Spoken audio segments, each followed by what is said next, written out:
Hello and welcome to Design Education Talk from the New Art School. Our guest today is Nick Hafermaas. Welcome, Nick. Hey, Lefteris. Good to see you.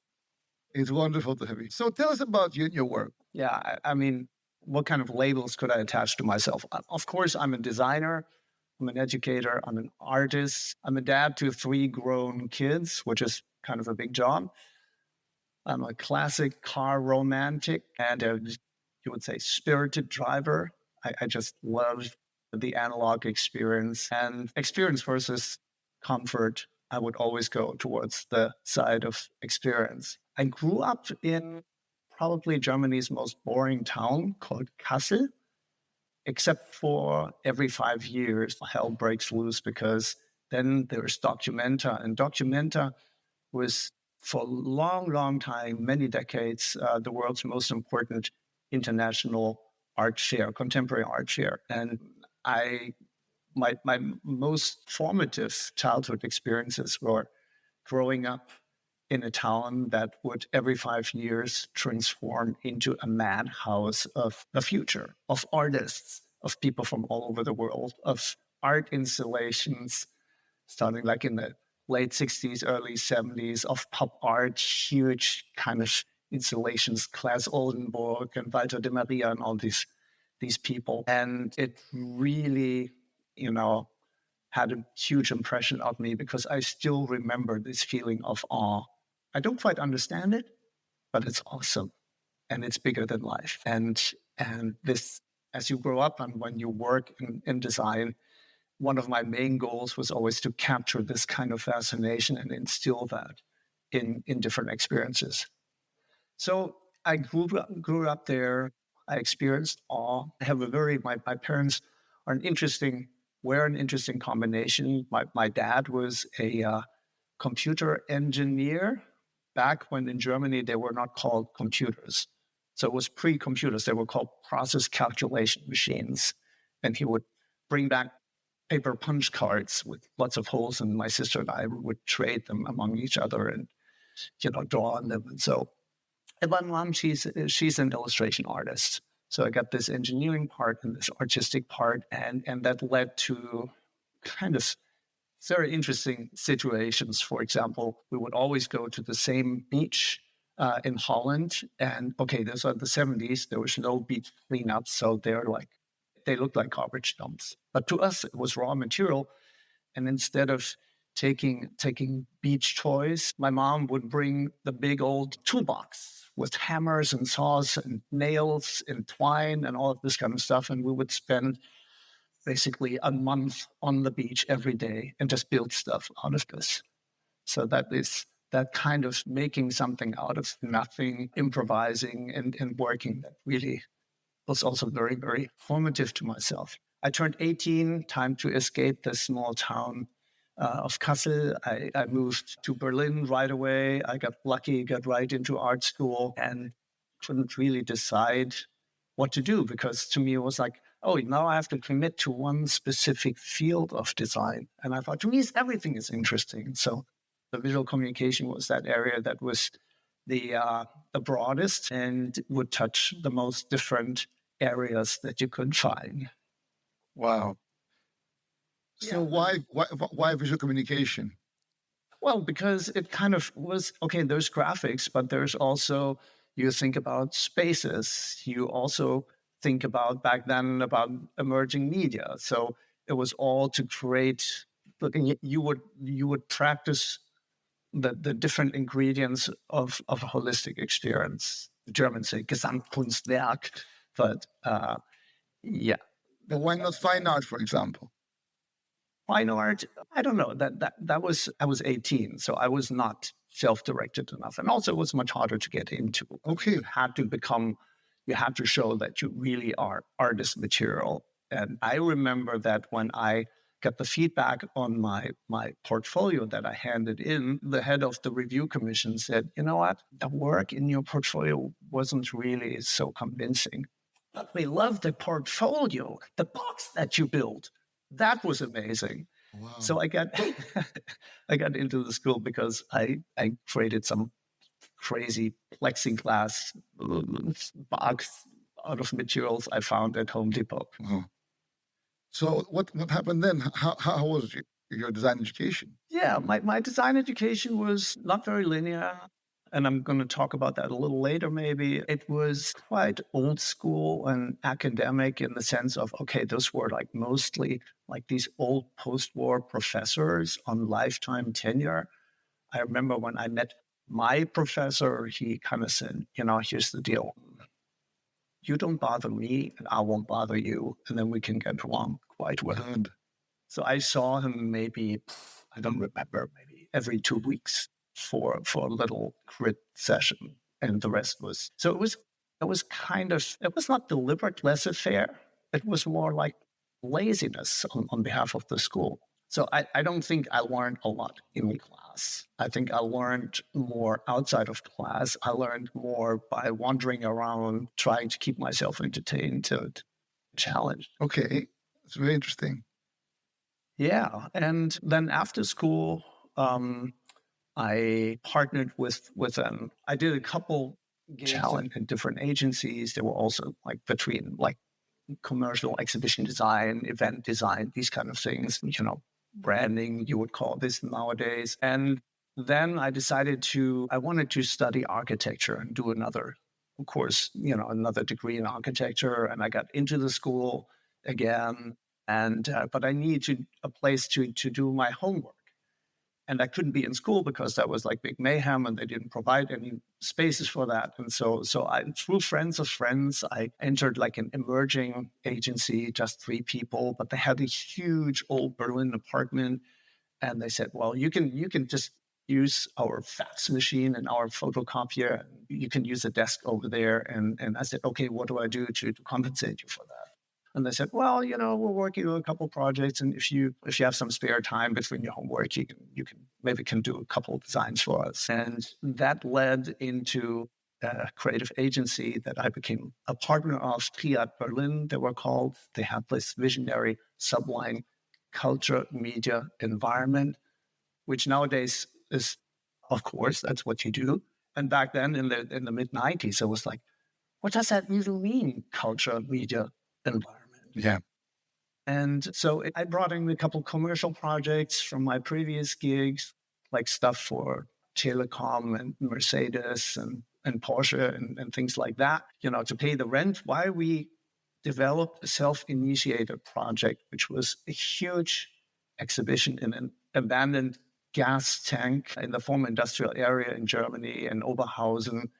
And it was called The Dream of Visions. And it was an exhibition to look back at television, the history, the present, and the future of television, right when the internet was emerging, at least in Europe. So it took us a long time to develop this show. It was huge, huge, huge, both in scale and in depth and in partners and in budget. And we were a self-initiator and created this story of this dying medium, or this, well, not dying, but how'd you call it? When it has like eclipsed medium, while the other one was just around the corner and emerging.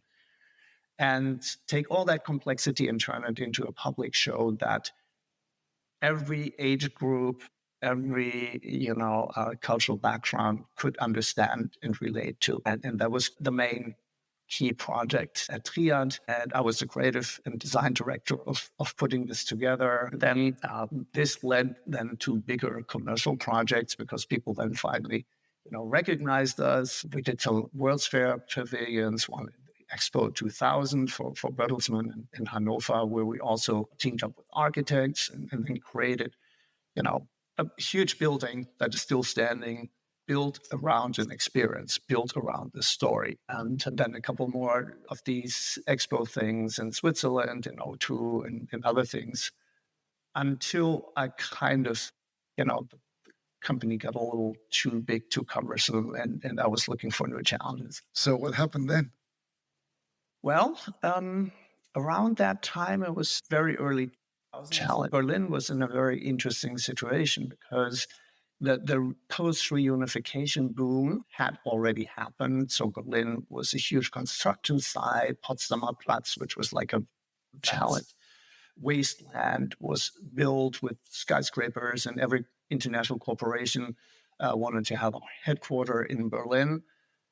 And then between mid-90s and early 2000s, somehow a winter started. So big businesses were pulling out again. It was like a challenge. The dot-com bust was happening and all kinds of stuff. So Berlin kind of, sort of, after this very rapid growth, kind of collapsed a little bit. And through a couple friends who had a contact to the Berlin Senate, we proposed to tell a different story about Berlin.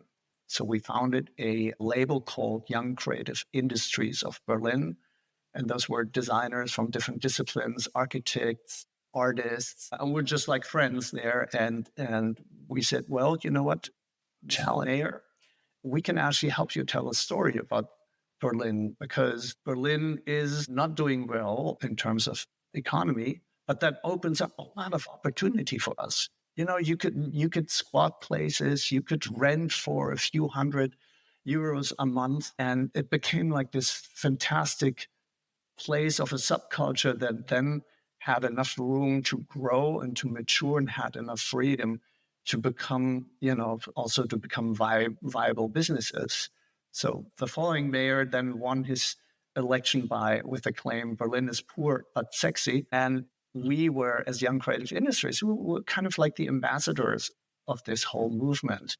And that led to wonderful trips where we would be like on like a lecturing travels or so. So we would in Europe and also in Asia and in the United States, we would come in slightly different, always like a dozen creators, and we would speak in front of art schools or cultural institutions, and would go on stage and say, hi, I'm Nick, this is what I do, and this is how it relates to Berlin, and this is how Berlin allows me to do this kind of stuff. And Okay.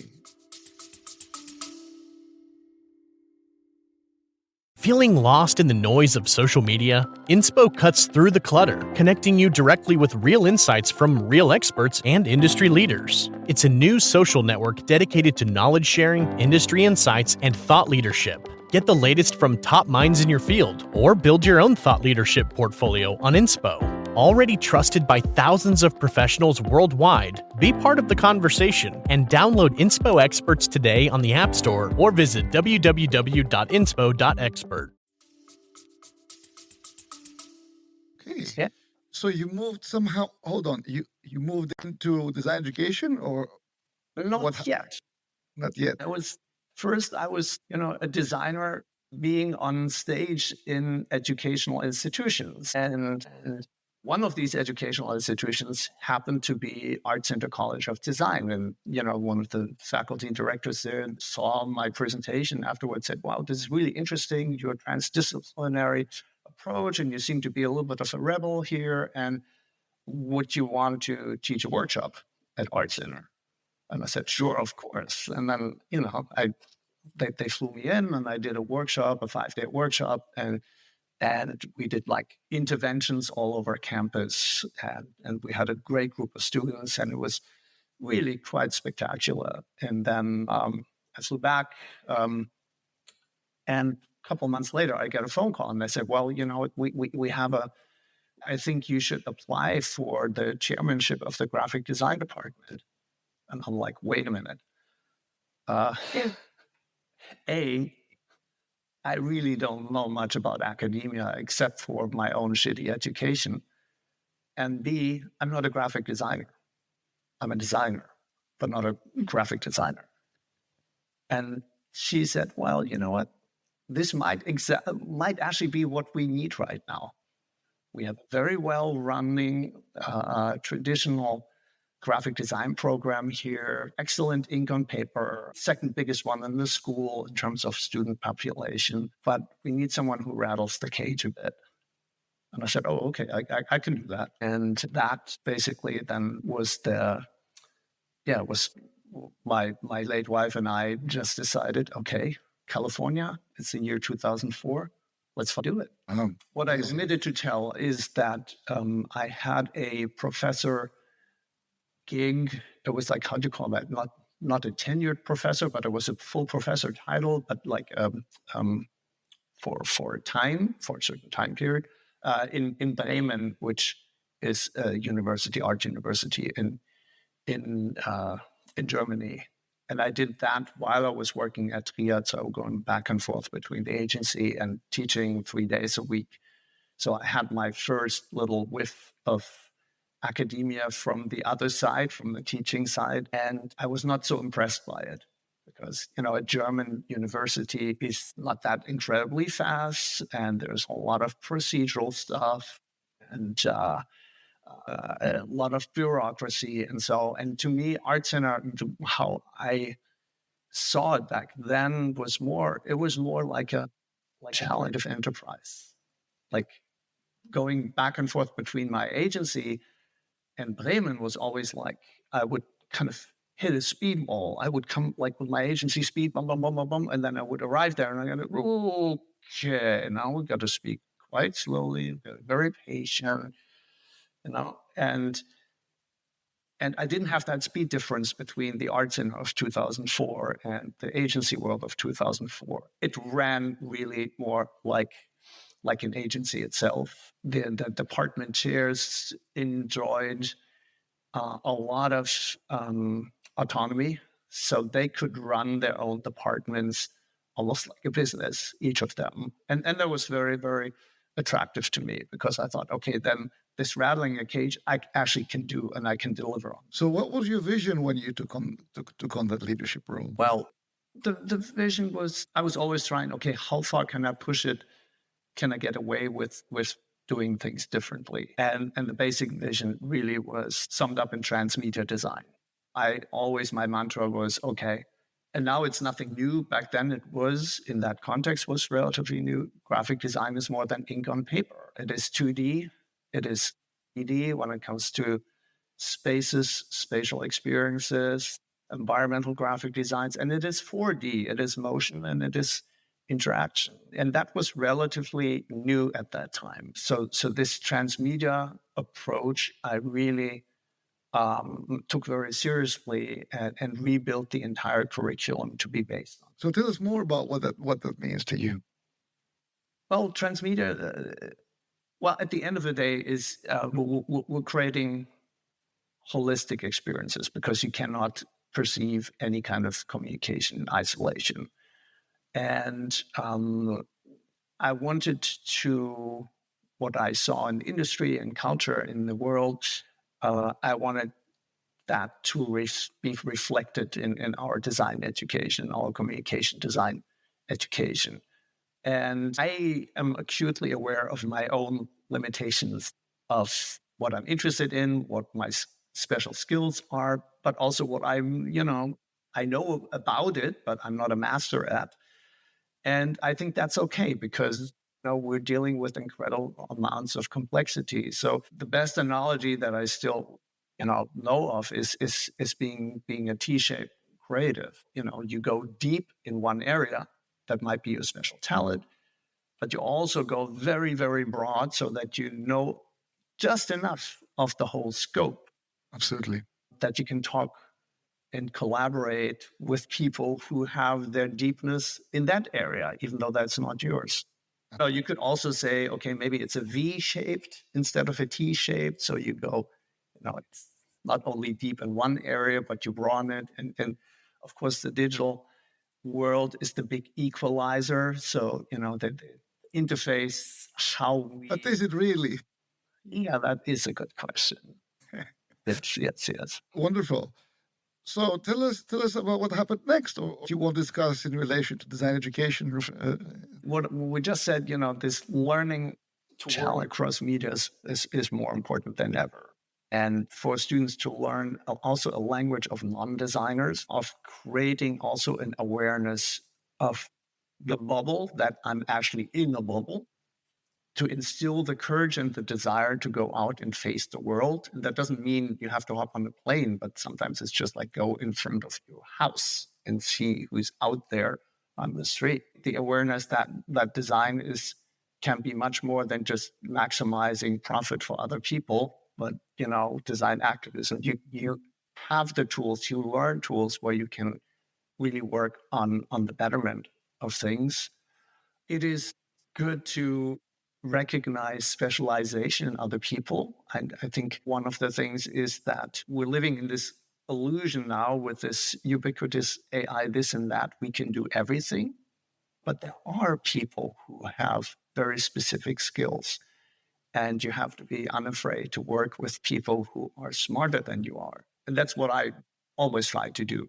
So when I set up or reshape the graphic design major and curriculum, I picked a handful of faculty that I found were like absolute experts in their fields. And I said, you know this stuff better. You know motion better than I will ever know. You know print better than I will ever know. You're going to be a faculty director. And you can cultivate and nerd out as much as you want to in that area. The only thing that I want you to do is to be able to communicate what you're doing here and to be willing to collaborate with these other areas. And that led to a plethora of project-based learning opportunities and sponsored projects and humanitarian projects and international engagements. This is really good. I mean, I feel the biggest challenge now is the balance between students having skills, mastering a craft, and embracing new technologies. But it's that balance. And exactly. I feel that depending on geographical location, that balance is very different. So tell us. Yeah, it's absolutely true. Okay, we're going to talk about AI a little later here. What I told every incoming student at Art Center is, if your type skills suck, don't bother becoming a communication designer. So there are certain things that just need to be embraced. And no matter what you do with it, whether you make it three-dimensional in motion, you make it generative or so. If you don't know what kerning is, if you can draw a curve by hand, if you have not trained and really embedded and embraced, you're seeing of positive space and negative space, these are things that are non-negotiable. And we were very, very clear about it. And I'm a great fan of also taking the time, unplugging, and doing things just the analog way. My favorite anecdote when I, arrived at Art Center as a chair, there was some kind of reception, and back then one of the most famous automotive designer, Chris Bangle, he was back then the head of design of BMW, and also an alumni of Art Center. He came up and said, "Oh, so you're the new guy. You're the new graphics guy, huh?" And I said, "Yeah, that's who I am." And he said, "Can you do me a favor, Nick?" I said, "What can I do?" "Can you make sure that every automotive design student takes a lettering class?" And I was like, "What?" And he said, "Well, think about it. If you can draw a letter form, how will you ever be able to draw a fender line?" So it is really that there are these things that are completely elemental. And I firmly believe there's no shortcut around it. Absolutely. We always get inundated by, okay, this tool will make you be able to do something that looks stunning and professional, and it only takes you 4 clicks. Absolutely. And that shit is creating white noise, and it's creating mid-level design that for non-designers looks professional, but will never be able to go beyond the expected, the already seen. So yeah, so train your eyes, hands off the screen. New technologies we don't need to discuss because they're a given. Don't become a slave to convenience of your digital tools. Wherever you can, open the black box. Because design, especially graphic design, because it's relatively low complexity when you just look at the 2-dimensional things, you can see, if you go back in the appearance of emergence of desktop publishing, and then the first kind of tools like, what was it, freehand or so, that always influenced the whole visual language. And why was that so? It was because it was all of a sudden, I could do an ellipse and I could slant it, and it's very easy. So we are, and I try to instill that in our students, it's like we're kind of formed by our tools, sometimes without knowing it. And the only way to get out of that is open the tool and see if I can change the parameters of the tool, because most of the tools are done by engineers and not by designers. Absolutely. So what can the American education system learn from the European education system and the other way around as well? Is there to you, are there any sort of differences or things that somebody does better or in a different way? Yeah. And you will cut out certain things when I'm like scrolling through something. Yeah. I hope, okay, so then I can do this here. Because challenge. Oh, here we go. Yeah. But I want to talk about AI later. So let's not forget about that. Well, challenge in the Art Center way, from Art Center perspective, the interesting part is the percentage of American students is actually very low. It's a very international school. A huge amount of Asian students here, a couple European, couple South American students. So it's not that cut and dry in terms of the demographic. And these are all Americans, and they bring forth American ideas and mentalities. But Americans learn from studying in Europe, and this comes maybe to talking about the satellite studio that a couple colleagues and I established in my hometown, Berlin, the Test Lab Berlin. Americans experience, especially young Americans, a new level of freedom of expression in Berlin. I mean, it is kind of, if there's one city where you are almost condemned to be freewheelingly self-expressive, that's the norm in Berlin. And when you come out of maybe a South American or a US or an Asian society being brought up there where it's maybe more conformist, all of a sudden, the lid is blown off. And all of a sudden you discover a whole other facet of your personality that you didn't dare to dig into before. Challenge going to clubs or being gender fluid or you name it, all of these kinds of things. The Europeans, they profit from the great energy, the curiosity, and the fresh eyes of the visitors, because there is something that, especially if you compare to Germany, of a can-do spirit and of a, I don't know, just some kind of liveliness that comes from places that are not Germany to places like Berlin. And everyone, whether it's the Americans or the Europeans, I think they all experience the rewards of leaving their comfort zones. It's challenge, incredible. It is making a leap of faith. And then you learn new things. It's wonderful.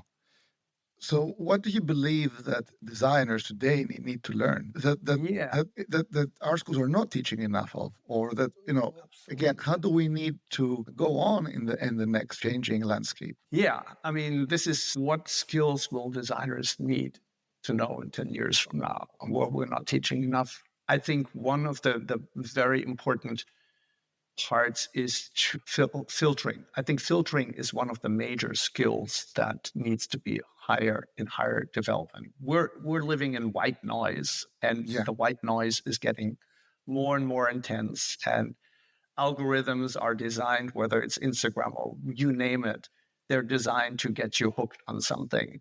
We're like in it's the rabbit hole of Alice in Wonderland that is just accelerating and getting deeper and wider, and it's getting smarter and smarter, and it learns from our behaviors, and it pretends to give you a certain level of intimacy.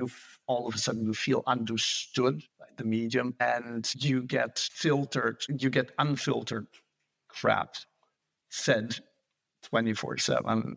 And it's really, really hard to distinguish what is genuine, what is original, what is fast food, what has. So you mean a kind of discernment?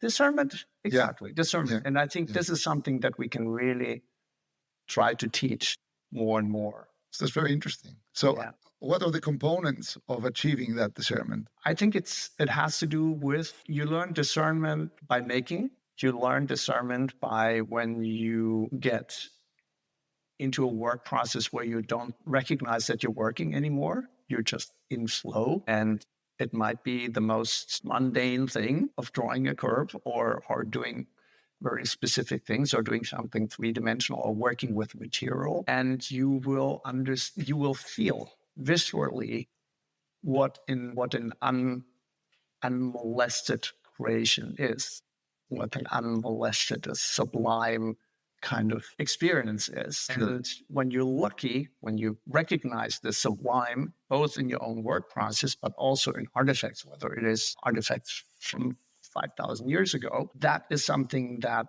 will help you, hopefully, to deal with the onslaught of crap that looks good at first sight. And this is what I mean by filtering. Do you feel that there's not enough awareness of history, of art and design history, but in a very practical way? Yes, I know it's shocking. It's really shocking how, and I know this from my children. I know this from my students. It's bits and bobs, stuff that looks cool, that bubbles to the surface, but there is no connections. There's no awareness. Where does something come from? I always say that in order to do the magic, you have to know the tricks of what people do, of taking something from 50s, 60s, 70 years ago and bringing it in, remixing it with something else. Yes. And that magic, to do that magic, you need that awareness that builds the discernment in many ways. Absolutely. And then there's also, not only, when it comes to cultural and artistic and design artifacts, but it's also just, I think a school and education should be able to provide big picture. And by big picture, I mean big picture. It's, recognizing that there are other forms of intelligence, but human intelligence. And yes, we're talking about artificial intelligence. Plants also have intelligence, and rocks have intelligence. So this whole David Bridle approach to it, I think that is absolutely eye-opening. Or last year, I was fortunate to create an exhibition on sea-bound dinosaurs that lived in Nevada, of all places, 250 million years ago. When I embarked on that project, I didn't even know that these creatures ever existed and that those used to be like land-bound dinosaurs that went back into the water and all that story, and that they were like the biggest creatures that ever lived on this planet. And working with the chief paleontologist, Martin Sander, and driving out in the desert to the dig sites, we used that time to talk about things. And I thought I used the opportunity, and I'm getting back to education in a second, to say, well, what do you think? He said, what do I think? Yeah, what do you think about the state of the world? What do you think about the state of humanity, of life? And he said, hey, Nick, I don't worry about life on this planet. It's just not going to be people. Yeah. And I'm like, what? And that was for me like the most and most helpful and insightful conversation I had probably in decades, to allow us as in a learning environment to step out of this day-to-day thing. Yes, of course, we're learning to be designers, and we're going to have to deal with day-to-day and what is next season and next 2 years from now and 10 years from now. But every once in a while, just take a huge step back and look at the whole world and look at the whole universe in a different way. I think that is something that an art and design school can provide. That's quite challenging, even for some design schools that are focusing too much on the industry constraints.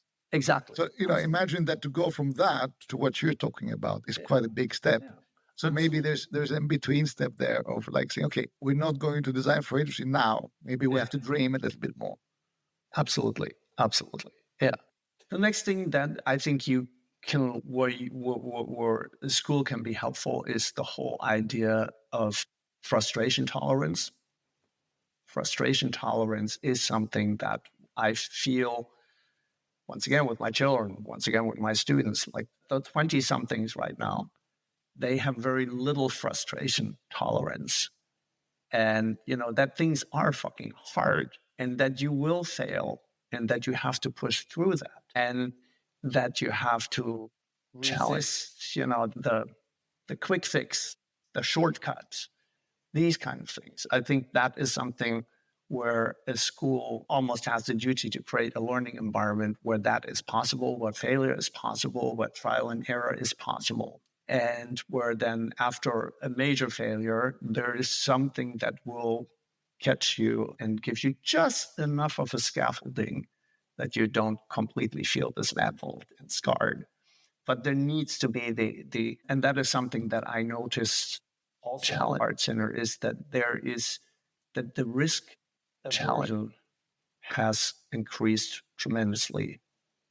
And even in my time between 2004 and 2018, I've seen that the institution is not to blame for it, because there are like valid external reasons for it, has more and more erred on safety and solutions that evade litigation, dangers, and all kinds of things. So I think there are tendencies that just run against the core mission of a school, of a creative school, but that these institutions are giving in, whether they know it or not. So that's really that's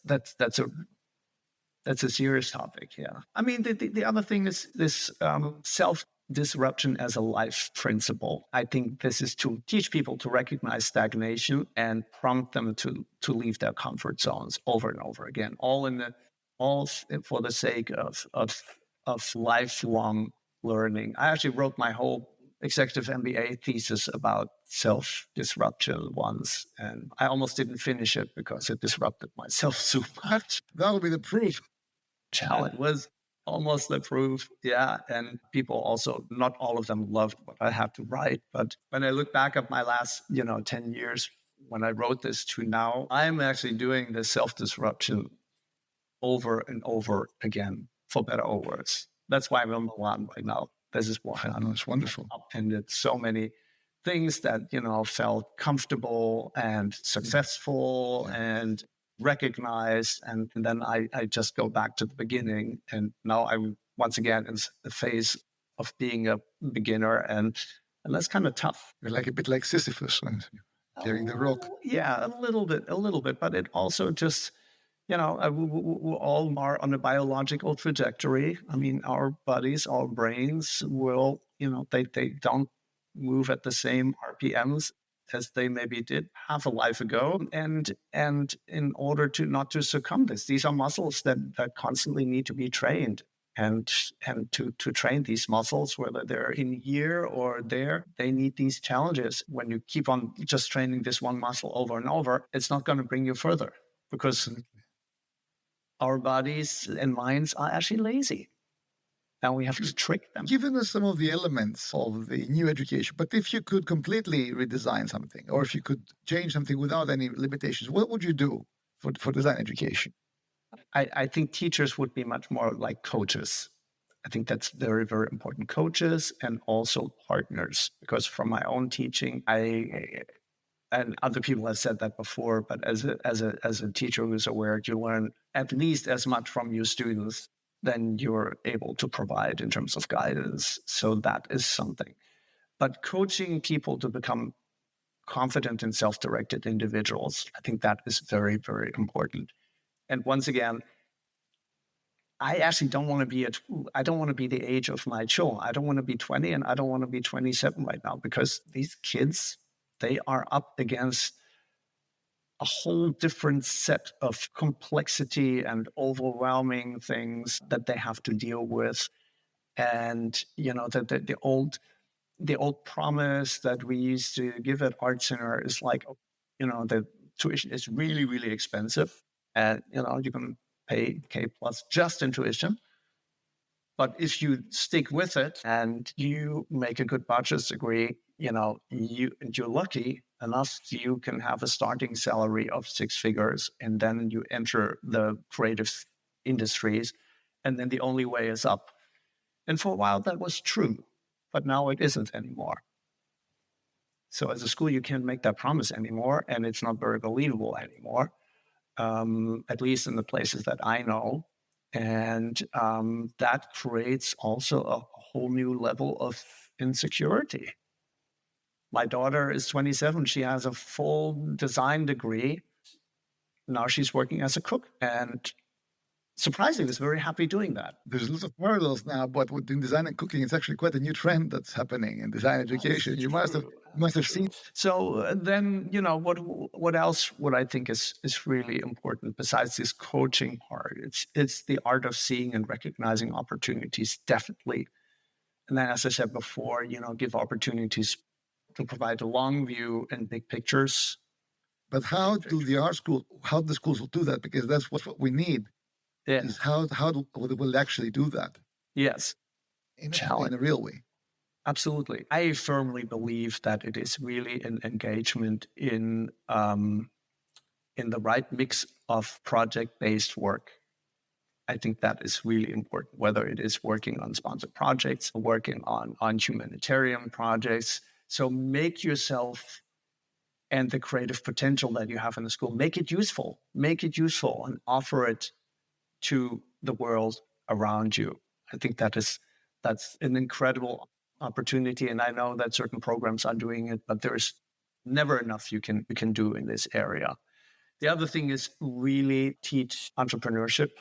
And could be just from the very banal, how do you create a balance sheet to, how do you calculate fees and things like that? How do you start a business? There were some, during my time at Art Center, there were some incredible businesses that some of the students started in their bedrooms and became like major things right now. So that is that. And just become a place that,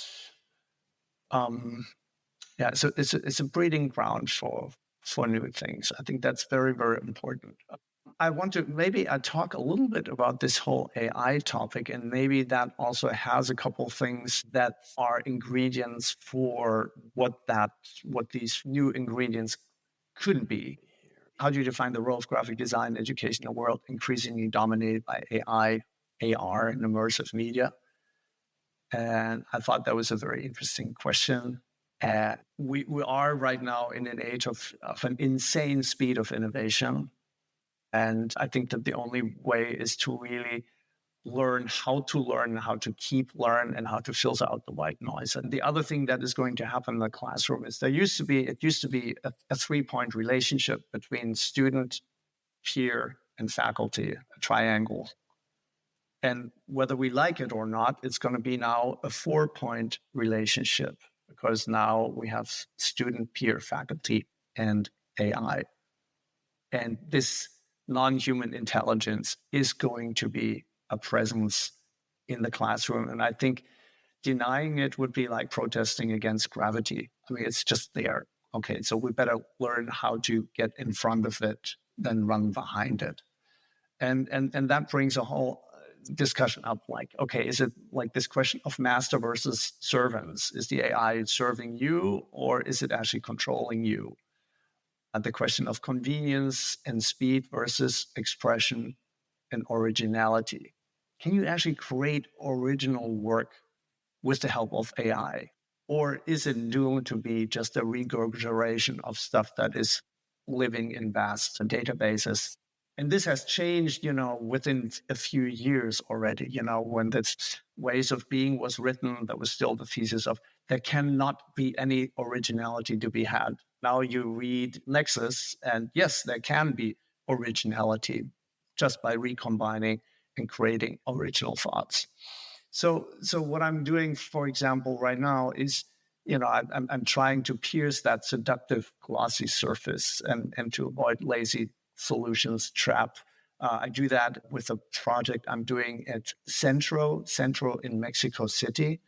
It's kind of like an art center, but not 90 years old, but just 20 years old. So it's kind of, to me, it feels like the art center in the year 2000, but now it's 2025.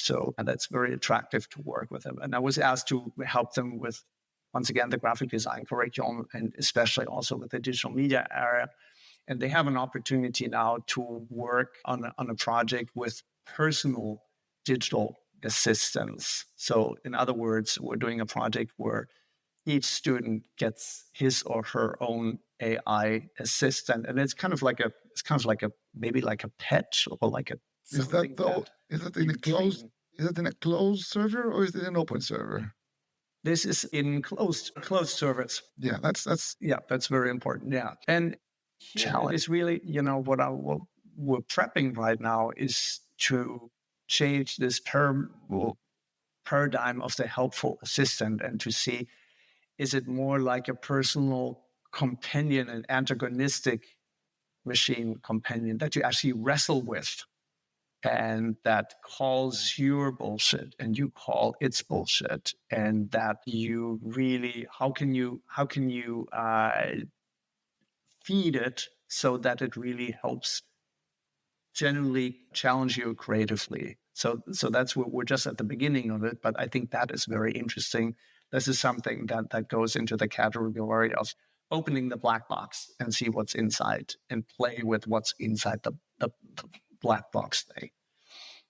The other thing that I'm also very interested in personally in my creative work and my artistic work is this whole question of immersive media, of digital media. I mean, it's almost kind of like my pet peeve for many years, because we all know that the lion's share of our digital existence is happening on something, a surface that's not bigger than a business card. And it's crazy how much of everything we experience, we learn, we live is on this all. I mean, just ride the subway and see how people are just like sucked to the screens. And these are digital blinders. So we can't discuss digital or non-digital. It's a given. But my field of exploration is, how do you get the digital so embedded that our field of vision gets opened up to our peripheral vision again? And how to do that without plastering the whole, making the whole world in New York Times Square either. so how would you do that?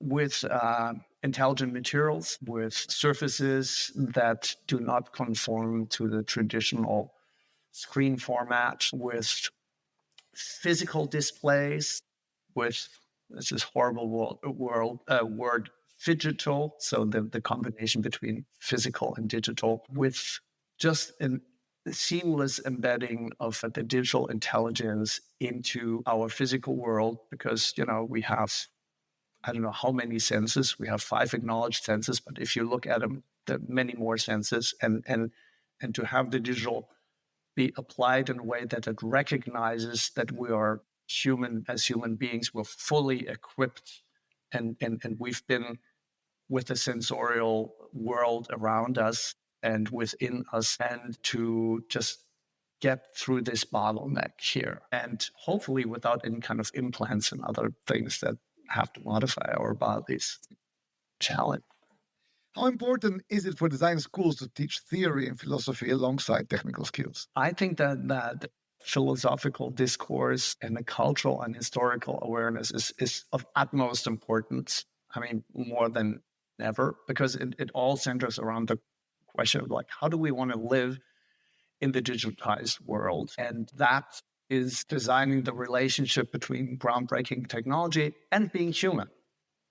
I mean, what we experience right now is that we as humans, we have to conform to technology, and technology needs to conform to us as humans. That is the genius of well-made technology, that it becomes something that really enriches us and doesn't dumb us down and doesn't bring us down to an age of low fidelity in which we are right now. So it's about the balance, you're saying. Absolutely. Yeah. And kind of media history, or the emergence of new media, repeats itself. I just read the Harari book of Nexus, and I thought it was very, very, very interesting, because when he looked back at the invention of the printing press, we thought, okay, this created a new era of enlightenment. And according to this book, it actually, the first thing it did was it created witch hunts, because the mass medium of printing was not used to spread the truth, but it was used to spread conspiracy theories that led to witch hunts. And Also, when radio was introduced and television was introduced, there were always negative ramifications. This book now says, okay, we're now at this next level here, but the biggest difference is that it's a genie that comes out of the bottle, and it will not just like amplify what humans are saying, but it will, follow its own logic, and to keep a grip on that and to be able to see what is fake and what follows some logic that we as humans can't even recognize anymore. That is a critical thing. So I think this is part of the philosophy in theory and discourse that we have to face. The recognition that us humans, we're not the only intelligence here. We're not the only game in town, and to reckon with that, I think, is another one of these big picture things. And then the political dimension, which is closely tied, of course, to everything that has to do with economy. It's like, who owns our data? Challenge. Absolutely. When something is free, we are the product. I didn't invent that, but I read that a couple of years ago, and I thought that's more true today than it was 5 years ago.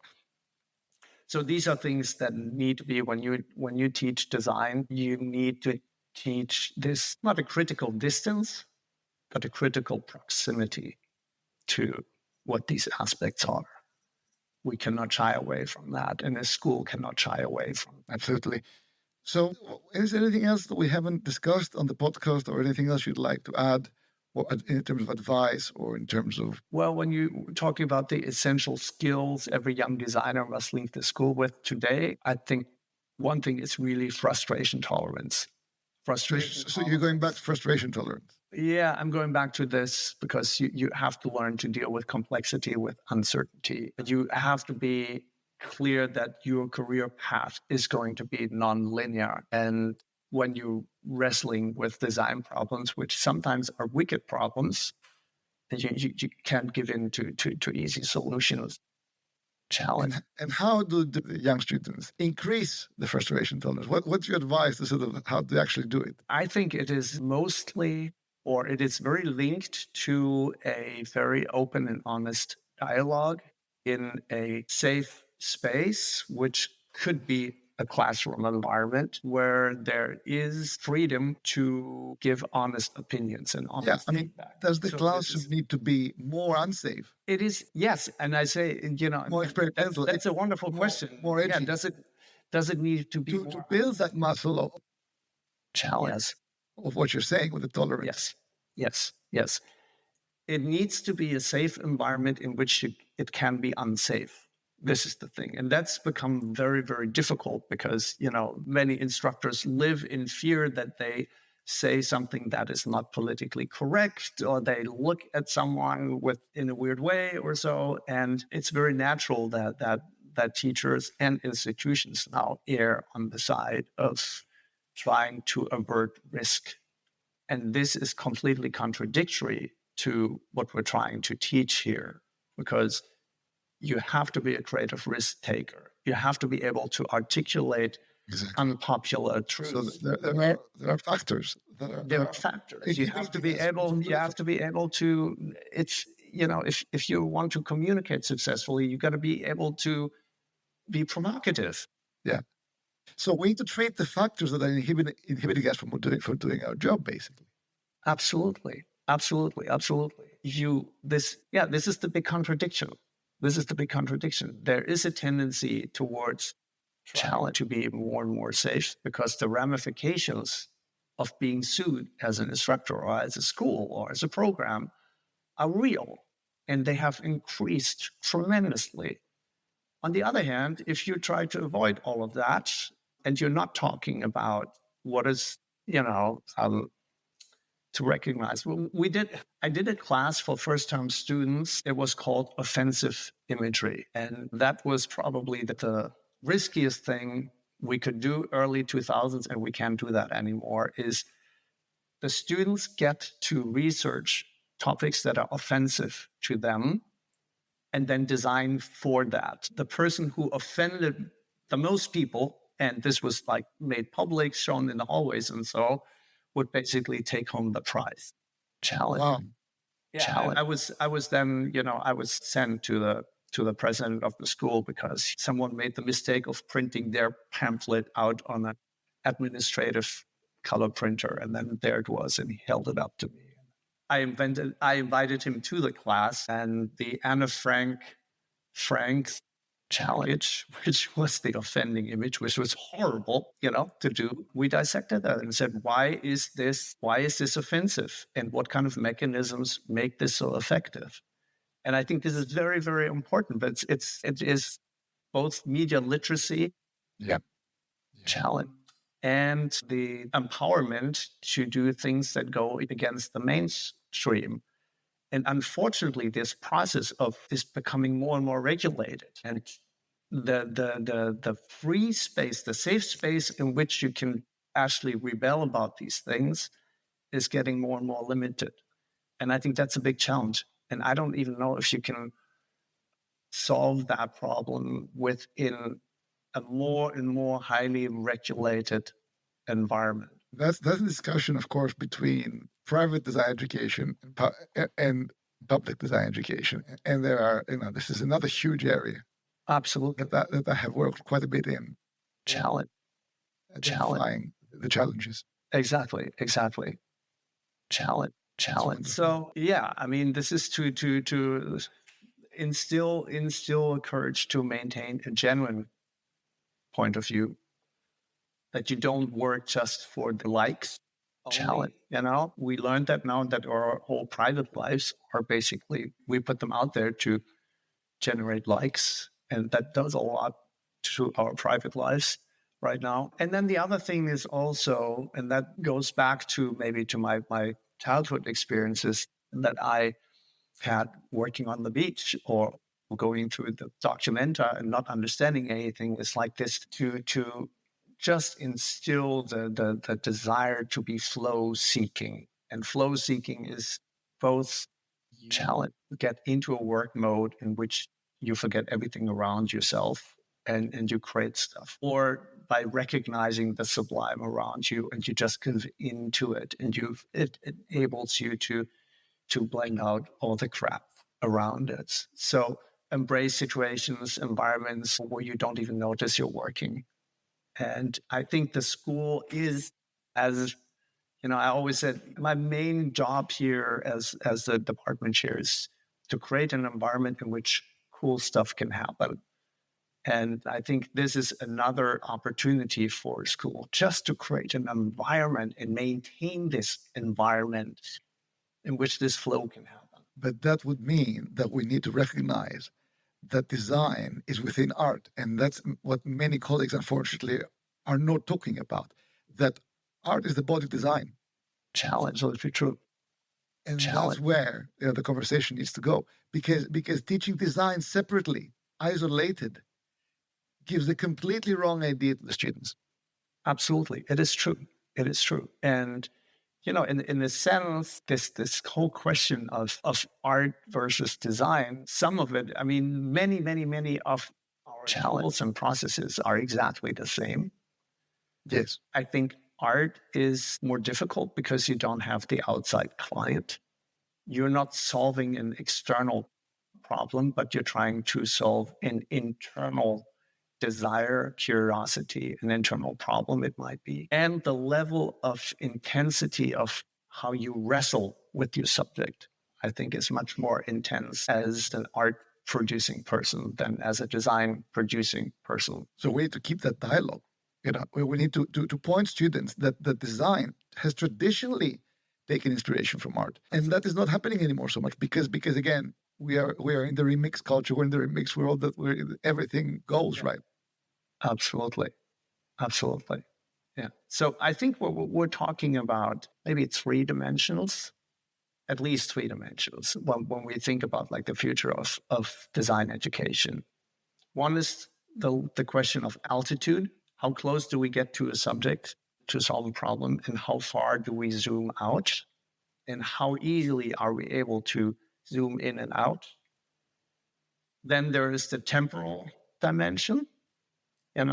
Once again, how much do we are in the now and trying to solve something in the now, but on what foundation do we actually stand, and how significant or actually insignificant is that when you take a longer view. And then the next one is the compliance and non-compliance to other people's opinions and norms, and how to be able to maintain and even grow this safely unsafe space in which learning can happen. One strategy is to just go out of the school, physically go out of the school. When we conceived this Berlin studio, it was, we're not going to build a fucking school in Berlin. It's not a school. It's not even a classroom. Yeah. It is actually a pop-up creative studio. And students go there from abroad, go to Berlin for 90 days, and they become part of this pop-up creative agency. And it is not a school. And there they will use the city as inspiration, as a resource to apply themselves to. Sometimes, I forgot one more thing to say is, sometimes really radical solutions bring the biggest insights. And in one of the Berlin projects we did was based on kind of a question I asked myself. I said, what is the scariest thing that a digital native can encounter to unplug, to be completely unplugged?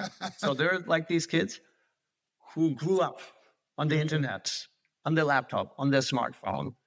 And we said, okay, we're looking for a dozen brave souls. So we did that at Art Center in California. And I said, who wants to come along and do Berlin Unplugged? And if you want to come along, that means you check in all your digital devices at the door. And you will learn how to navigate a foreign environment, communicate in a foreign language, orient yourself, don't starve, and be happy and make art and design. And it was an incredible, Berlin Unplugged was an incredible experience. After half of the 90 days, 45 days, we said, okay, guys, here's the deal. Digital Ramadan is over. You get back your digital devices. And they said, no, we don't want them anymore. Not here, not in this experience. We're so used now to writing postcards, writing Post-its, taking Polaroid photos, speaking to people with hands and feet, asking for directions, doing rubbings of the pockmarked surfaces of Berlin buildings to extract knowledge that you can't see with the eye, but that is tactile knowledge that's embedded in the world. And they stuck through. They were there for 90 days, and it was for them a life-changing experience, and not only for the students, but also for the people who taught that. So once again, I think schools have to be able to create these unsafe, safe spaces. And maybe this example illustrates what I actually mean by that. Yeah. And you cannot do that when you're just under economic constraints. But these are things that help you to become successful as a creative person, and that you will never forget. Absolutely. This is absolutely true. Well, so much for coming, and hope to see you soon. Keep it up on the podcast. Okay, Lefteris, thank you so much. I really enjoyed this conversation with you. And now I go to leave my comfort zone, my bubble, and learn some Italian. Bye-bye. Take care. Bye-bye.